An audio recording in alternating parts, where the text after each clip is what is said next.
and welcome back to another episode of Wildcat Connect. We are here today with our junior college students who are preparing to sit in the House on Friday at the National Children's Parliament.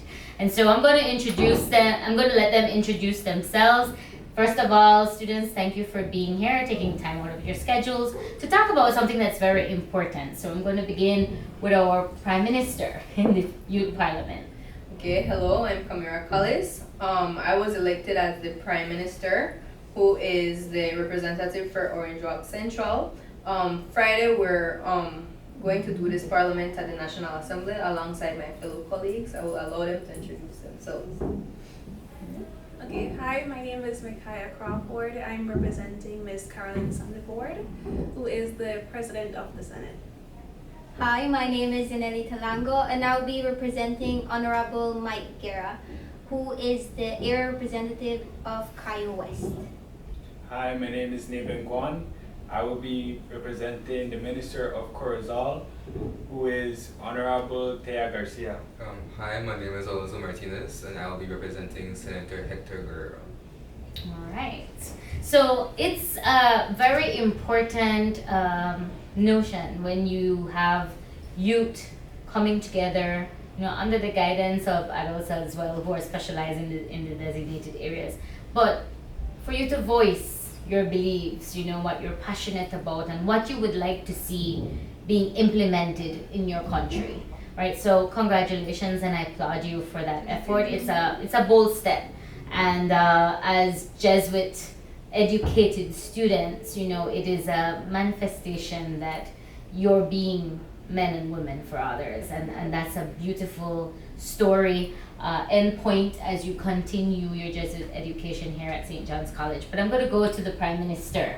We are not there yet to say that we've had we have a female Prime Minister. So this is something that I'm very excited about, following the news and politics and Parliament on a whole. But what inspired you? What inspired me?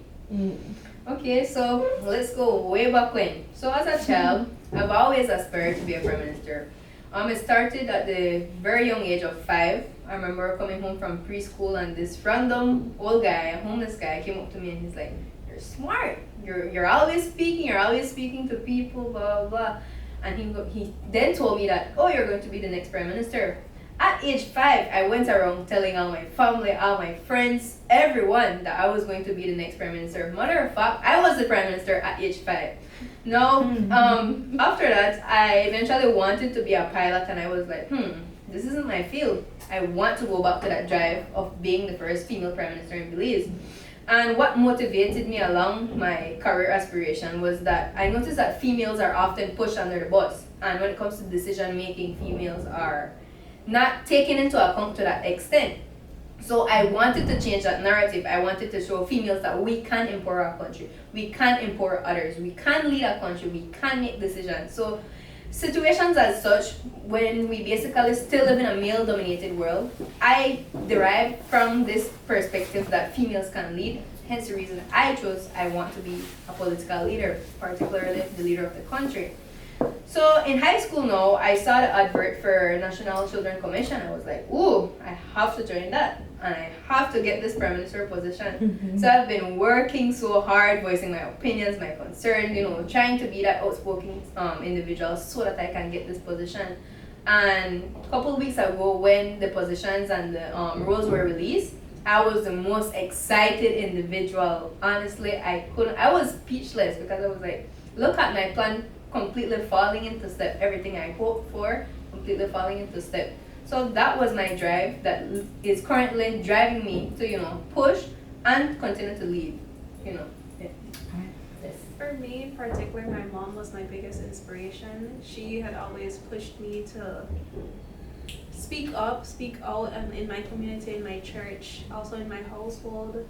She was a person who was, my parents, my father as well, he was in a leadership role in their own jobs and communities, so that really pushed me ahead to want to do something more, to want to strive for something more. So that really pushed me into applying for the national, what was it, committee for family and children, and that made me want to be a part of something bigger and something that could lead to more and lead to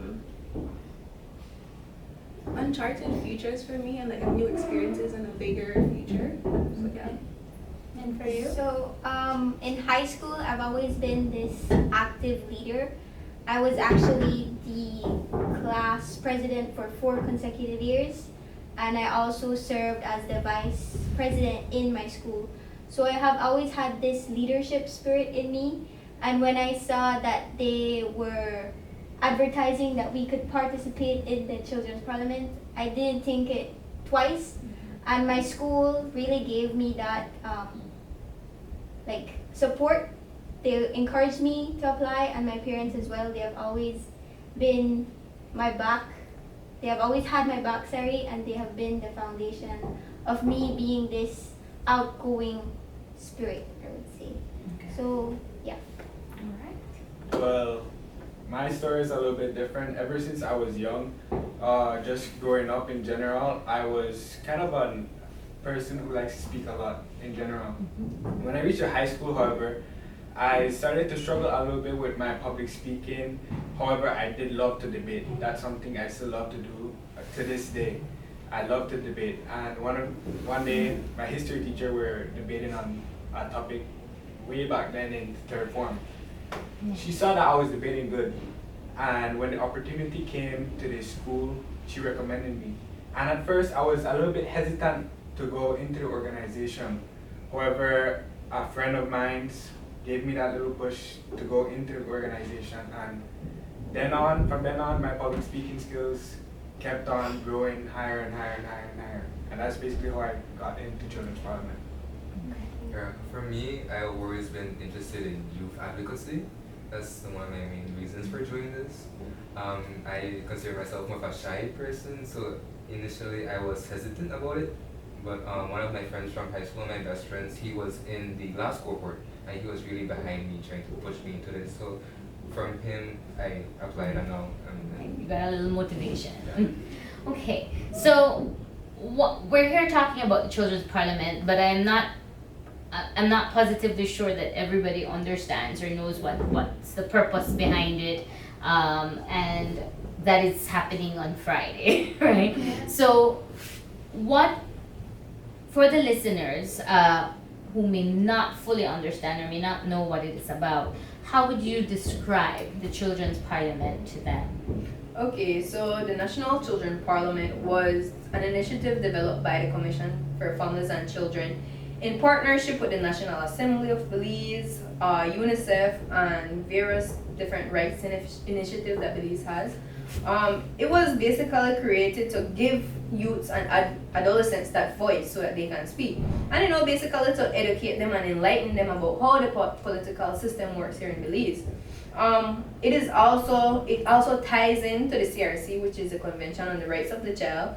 And it basically focuses on main 2 rights that we have. For instance, right number 13, which states that adolescents have the right to voice their opinion and for their voice to be taken into account by adults. And right number 14, which states that adolescents also have the right to access information and ask questions. And so it basically ties in the Commission on the Family and Children, basically ties into the CRC, basically utilizing those rights to create this initiative to basically uplift children in a sense. Okay. And I know for some time this isn't something that you're preparing by yourself or just working in groups, but there's been a lot of guidance at training sessions as to how you're gonna go about doing your research to present on Friday, as well as how to carry out yourself within Parliament. So talk to us a little about, anybody can jump in on this, of what the process of preparation has been like to prepare you all for your debate. Okay, so we had the process started back in November where we had applications. It was approved, I believe, in February, more or less. And we had started our meeting processes throughout the summer, but also when the school semester started, and we've been doing meetings every week or every other week up until was it the beginning of November, I believe? Yeah. But we had meetings every weekend to prepare our speeches, to prepare ourselves as well. We had in-person sessions as well with Miss Elena. She is the person who has been helping us with our speeches, with preparing ourselves to talk publicly and to talk amongst ourselves more. Besides that, we've had Miss Anna Carria as well. She's the person who has been with us throughout the whole process, and she is a big help. She pushes us to speak out, to speak up as well, to what's the word, enunciate ourselves more, and to strive for a bigger role, like Camila said, to strive for the president role and prime minister role, sorry, and to strive for bigger roles as well. Throughout the whole process, they also brought in different organizations that talked about different topics that would relate to adolescents, like adolescent health and gender-based violence, and a lot of different topics to see what we would have been interested in for when the time comes for us and our bill. When it comes to this session or this cohort though, it is quite different from the previous cohort. Usually it's I would call it a couple months gap. We usually will get accepted in when? Can you? February, I believe. February or March, you get accepted, you get your acceptance letter, then you start prepare from that period from February until November. But the National Assembly it was under construction. So they didn't want the people who were already accepted to lose focus, so they kept giving on various sessions and stuff. Various sessions and various initiatives and meetings about good governance and how to lead, and as Alonso mentioned, we had meetings about sexual education, sexual abuse, sexual rights, various meetings that we had here and there. We also partnered with UNICEF for a lot of meetings. We had some meetings with UNICEF, for instance, back in November of 2024. We had General Comment 24, which was a meeting which was held by UNICEF in Belmopan. Some of us were selected to go. They also have various other meetings that, they try to get, different individuals to try to experience the different meetings. They don't get everyone to go at the same time. They want everyone to get a different purpose and a different shared experience. So that was a good initiative that I love, that, even though some people might be shy, they still try to get them to go and experience these, meetings to enlighten themselves about how the political system works. So it was a long year process starting from last year, February, until now, when we're going to be seated in the National Assembly this upcoming Friday. To elaborate on the choose participation, since it is a lot of us, I believe it's about 50 at about, and we are spread across the whole country. So we have representatives from Corazon, way until Toledo. So a lot of different things that we would participate in would be based on your area of where you are. Okay. And I believe that you do get also a lot of opportunities throughout this process of preparing as well. Some of us got to meet our representatives, the people we're shadowing, our ministers, and although not everybody gets this opportunity because these are busy people, it's a very nice experience with these meetings, traveling all around the country. Let's say you're studying in Belize, however you're from Toledo, and usually you would go around a Toledo area for a meeting, you could just switch up and go to the Belize meeting, and it's very organized, and that's something I really love about Parliament as well. Well put together. Yeah. Lovely. And I know it's been a lot of work. You have your schoolwork. You're all first years, or you're in your second years. So you've been in class doing your schoolwork, your extracurricular activities, and this isn't just an extracurricular activity where you go and play ball. This is putting in the extra hours of additional research outside of your academic work. What has been the biggest lesson or the greatest lesson throughout this process thus far, and your biggest challenge? For me personally, when we went through different topics about how the experiences of youth around the country, it was important for me personally to realize that not to think about everyone having the perfect situation, and how I'm very comfortable, I have loving parents in our home, to recognize that a lot of other children are out here in very dire situations. So to understand their situations and understand how we can help them. Absolutely. I wouldn't say this is a challenge, but it was very good for my awareness. Like Alonso mentioned, people have very different lives and people live very different lives than myself, including the other parliamentarians, and the meetings that we had and the experiences that were shared in the meeting and also throughout our in-person sessions, it made me realize that how people are very different, but we're all here to do the same thing. We're all here to share the same experience on our voices, but that made me more aware of the different stuff that are happening with our own, like amongst ourselves as well. So that was a good something new for me. Okay. And we will be right back to continue the conversation as the excitement swells leading up to Friday. And when we come back, we're going to finish the discussion and talk a little bit about past bills. We're not going to give the public insight as to what's going to be discussed in the House on Friday. That's going to encourage you to tune in as it will be streamed live on all media houses platform and the Government of Belize social media account. So when we come back, we'll continue the conversation.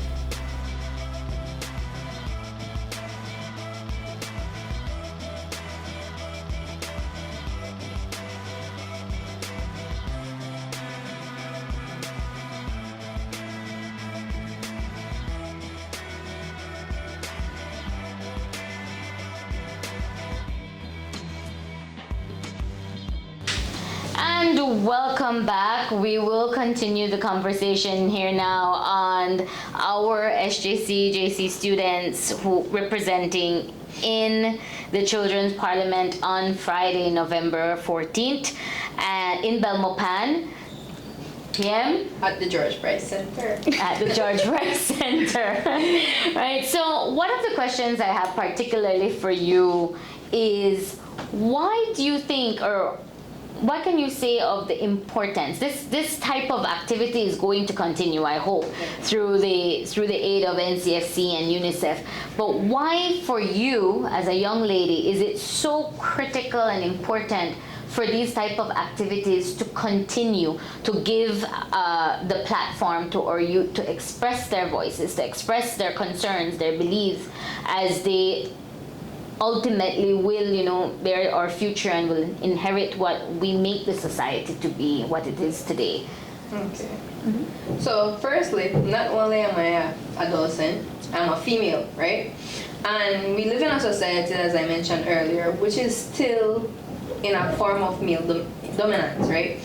And the main purpose that I strive to lead is so that I can change this narrative, because I want to show women that we can lead and show adolescents that they have a voice. I mean, yes, we ratified the CRC in 1990, but how many of those rights that we have in the CRC are we actually upholding as a country? So I love that we are actually putting into practice some of these rights. For instance, right number 13 and right number 14 about sharing opinion and for it to be taken into account, and right number 14 for us to access information. Initiatives like this is what pushes movement like this. For instance, we always advocate about various things, but I believe that as a nation we need to start advocating for advocacy on a whole, because if we don't speak up, if we don't try to make the movement that we see the country needs, who else is going to do it for us? I mean, all of these politicians get into politics for their own personal benefit, and when it comes to kids, they have the tendency to, most adults on a whole have the tendency to be little kids, or when they want to share their voices or opinions in family discussions, their voice don't get taken into account. And I mean, come on, look at the previous bill which was proposed in the year 2023, which was a proposal of increasing the legal marriage age and early unions age to 18. That actually made an impact. We actually voiced our opinion, we changed that bill, we changed that narrative, and it actually turned a legislation. So I believe that movements as such as the National Children's Parliament, should continue, because come on, we are making a movement. We are the futures of tomorrow. So if we don't continue to strive for greatness, continue to voice our opinion, they're going to continue to belittle us and think that everything or every action that they do is okay, and we just have to accept it because we're kids, we're adolescents. No, come on, we need to speak up and continue movements as such. Okay. You have anything to add to that? Maybe I can ask you ask you all this question. In this whole process, you said it's been a couple months preparing for Friday.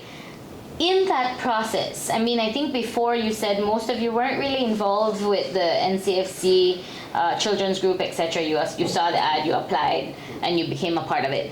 But before all of that, was your perception different as to what exactly happens in the House of Representatives and at these Senate meetings? Do you think you've grown or have a different view of what parliament or governmental roles look like now because of this participation? Definitely. Definitely. Because when you're younger, obviously you don't really have much interest in parliamentary things, Okay. or you don't even watch the news. The only thing you pretty much see is on social media the memes that are happening in the house, which isn't a great look, right? So now being in it and being like knowing like the process and how they go through, and seeing how bills are actually made and how it changes legislation, it opens your eyes really. Definitely. I believe that you gain a lot more respect for people in politics as well. Because when you're younger as a child in general and you're growing up, you're seeing, oh, he's the prime minister, oh, she's the minister. You're saying, oh, well, you just have to be really good with your words and have to have a lot of people like you to get into a position like that. However, when you delve deeper into the aspect of what it's like to be in a day-of-day minister or prime minister, you get to know and have a lot more respect for that person, because it's basically like a roller coaster, and their lives are really busy and change immediately after Once they're in they public go office. into their seat, after they go into their position as well. And it's just that basically you appreciate them more, and I see that in that sense when I look at any other minister than rather when I look at them before. Yeah, yeah.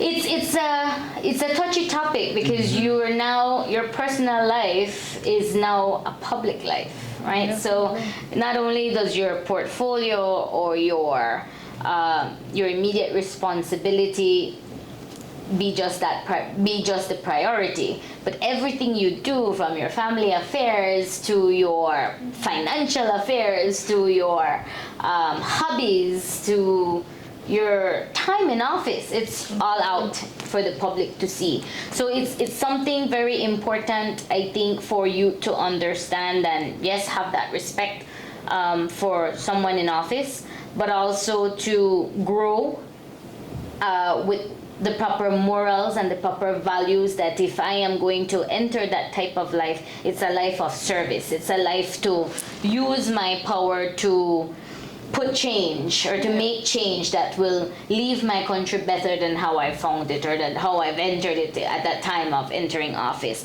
So I think it for me, I may not fall in your category anymore, but it is crucial still for me as an older adult to encourage you to advocate, to voice their opinions, because I'm not going to be here forever. You know, those older than me are not going to be here forever. What happens when we're left?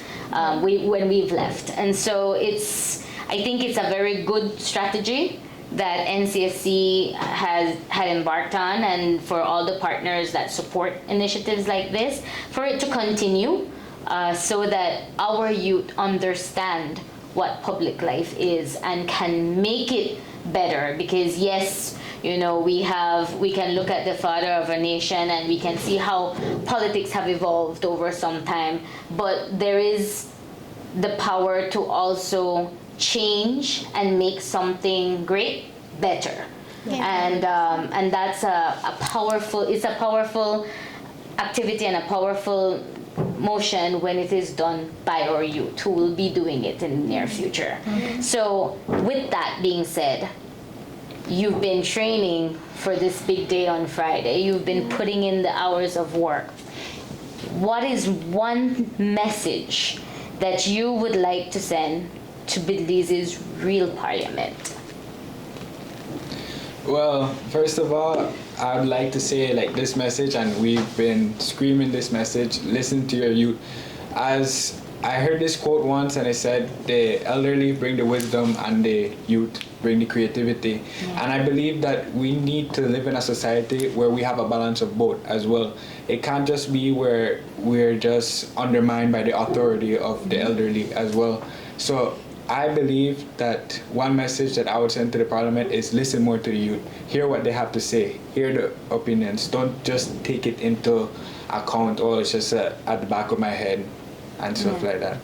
Piggybacking off what Neven said, it's to also to give an opportunity to hear what we're saying, because while parliamentarians may have their own opinions, youth and the younger people do have a more open-minded to what is actually happening in our country, what is happening amongst ourselves and amongst their communities as well. So I'd say, like, to actually listen and to make an initiative to follow through what we're saying, and to not just write it down in a book and to store that in a folder or something like that.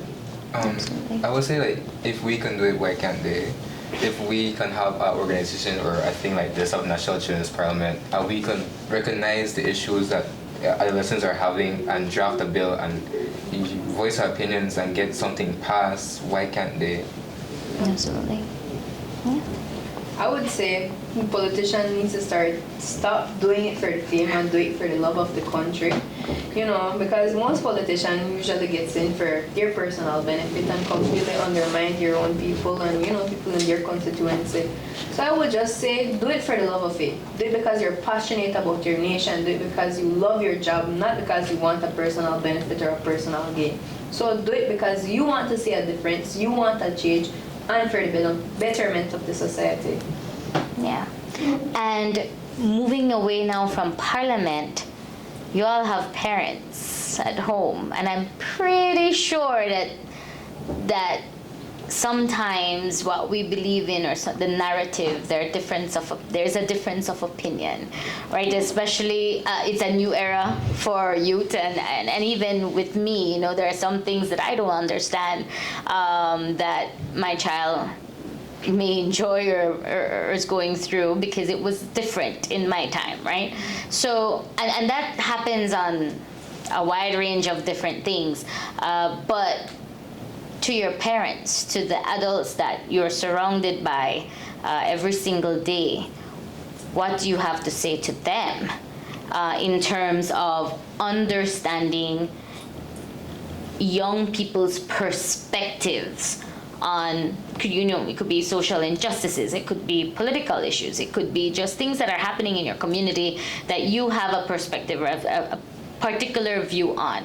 What do you say to them? Because they're the ones that are around you immediately, that hear you every day, that walk your journey with you and support you. You know, you mentioned earlier before we started that, you know, your parents, most of your parents, aunts, uncles have been your biggest support. What do you say to them in terms of understanding not just yours, but young people's on a whole perspective? I would tell them that they should continue supporting their children in whatever they want to do, even if it not sound the best, but try to encourage your child to strive for the best, to always do their best, and to give it their all if they're gonna start an initiative like the National Children's Parliament. To continue encouraging them to be their best. Support Their best version. Their best version. To add on to that, I'd say to let it start in your home. I believe a lot of speaking up and acting in a way of leadership comes from, like, your parents or your caregivers or your legal guardians. Because for me, like I said before, my mom was a big reason why I wanted to do more in my community. I wanted to do more in this organization as well. So parents listening to your kids helps a lot. It helps you to want to strive for more. It helps you to feel like you can strive for more and gives you the opportunity to do so. Okay. And I would just say for them to just listen to us for once. The whole point is for all to listen. To just listen to us as well. Because a lot of the times we may have our back and forths with our parents or our guardians or the individual who take care of us, right? And a lot of the times we have different perspectives from them, and there can be an inner solution that supports both perspectives as well. And I do like the fact that you all say listen. I think that's the strong message there. Listen, but at the same time, you know, I think adults on a whole can remember when they were young once and they thought that their perspective was right. You know, so there needs to be also some balance as to, yes, we listen to our youth, but we also have a moral and ethical responsibility of steering them the right way. So I like that you highlight that, yes, listen, and you know, we can sit and talk and build that narrative as to, okay, why do you think this perspective is not great or not right? You know, the adult's role is I'm right, you're wrong. So striking that balance and us being able to listen as well, as young people, because we're still learning as well. So, but you're rightly so in saying that I think our adult community or government, those in leadership roles in NGOs, have that responsibility to also listen to, because the dynamics in the world is changing, right? And everybody is not perfect, and everybody doesn't know anything, every single thing. So building that communication bridge or that open channel to say, let's sit, let's talk, let's discuss, let's find a midpoint, I think is very crucial as we evolve as a country, continue to evolve and grow as one community and one people. So I'm going to ask the PM and this President of the Senate this last question. How do you plan after Friday, after this is over? You have very big roles in this sitting on Friday. I see you're very well versed with even the historical concepts of last bills that have been passed. How do you plan to continue being a voice for children and your community? Okay, how I plan. So I've stated this prior. I'm big on the whole aspect of advocacy, right? And I would advocate that other youths also advocate for a movement, for a change. And I mean, UNICEF is they're always hosting various little meetings, different workshops and all those stuff. And before I entered into the National Children Parliament, I would have, bypassed those and, left those, whatsoever. But now, since I'm in this movement, I'm committed to making a change, committed into paving my way, because legacy starts with yourself, because if you don't write your story, someone else will definitely try to attempt in writing your story. So what I would do is I would start look for different, initiatives that actually help the country, that actually give youths and children and female particularly a voice. I would, I would be the one always there looking through the glass window, looking for opportunities to make a difference. I heavily agree with what Kamira said. It's pushing me now to want to involve myself more. Like, I don't really get out and listen to what politicians may say or what other people in a higher role may say, because it wasn't a heavy interest for me. But now going through this and seeing what they do and what they have to involve themselves in and research and put together to prepare themselves to go to speak in a bigger setting, or even in the House of Representatives or the House of the Senate, it gives me now an opportunity to expose myself to what's happening, to expose myself and to want to push, to do more and to be involved in more and to know and learn more, in a sense. So Absolutely. It's inspiring me to become more in my community and also myself. To be more. Yes. The magic's alive and working, the more. And to the three of you, if you could sum up this entire experience in being in the Children's Parliament in one word, what would that be and why? My word would be life-changing, because they have really changed the way that I see the parliamentarians, how their life go into a day-to-day basis. They really pushed us out of our comfort zone a lot, so it would be life-changing for me. All right. For me, it would be eye-opening. Not only to the experience of Parliament and how government works, but eye-opening to the different issues adolescents take on and how those issues can be solved. For me, it would be a roller coaster because as you go in, you have that sense of unease, like you don't know what's going to happen. Throughout the roller coaster, you feel that sense of excitement, and throughout the end, well, you have that sense of feeling that you never wanted to end. Yeah, true. That's a beautiful analogy. Very good. Well, thank you for joining us and all the best for your debate on Friday. We will be tuned in here at SJC, and I think throughout the country, you all will be watched very closely because I do believe 100% that some of our parliamentarians is right in that bunch, and perhaps some of you right here, right? If not all. So the public or alum or SJC community and Wildcat fans, you're encouraged to join on Facebook Live. I think it will be on YouTube as well. The media houses will be streaming live, as well as the government of Belize Press Office, NCFC, and we will be sharing that live on the SJC social media account platforms as well, for you to tune in and see what our young parliamentarians have to say. As you noticed, they did not discuss their bill proposal here this morning with us, so they will be bringing that to you in the House on Friday. So I guess they are prepared with their debate, with their pointers, and hopefully the aim is to get that proposal passed as was done with the last cohort. So tune in. They need all the support that they can get from our elders, from the adult community, and from fellow youth. So join in on Friday, November 14th. And we will see you next week.